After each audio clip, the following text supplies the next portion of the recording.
आणि प्रश्न काय आहे? संविधान डोक्यात आहे. प्रश्न काय? आणि तुम्ही संविधानाचं या ठिकाणी अमृत महोत्सव तुम्ही साजरा करताय. तो सुद्धा अत्यंत महत्त्वाचा मला मुद्दा वाटतो की ज्यामुळे मी इथं आलंच पाहिजे, मला टाळता येणार नाही असं मला वाटलं.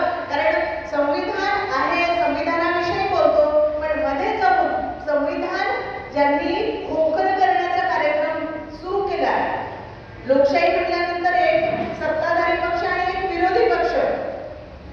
कुठे विरोधी पक्ष? विरोधी पक्ष आहे का?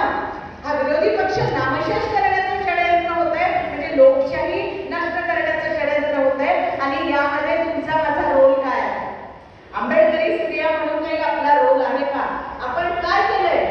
हे जे घडलंय, महाराष्ट्र जो पुरोगामी होता तो पूर्णतः प्रतिगामी झाला. यात तुमचा माझा काही रोल आहे का नाही? का आपल्याला नुसतं जायचं आणि वोट करायचं? का तुम्हाला पण लाडक्या भगिनीच व्हायचंय? लाडक्या भगिनी म्हणून लाडकं म्हणून जीव घेणं खूप सोपं असतं आणि आपण अशा षडयंत्राला बळी पडू नये असं मला वाटतं. पण बळी पडलेले आहात हे सत्य आहे.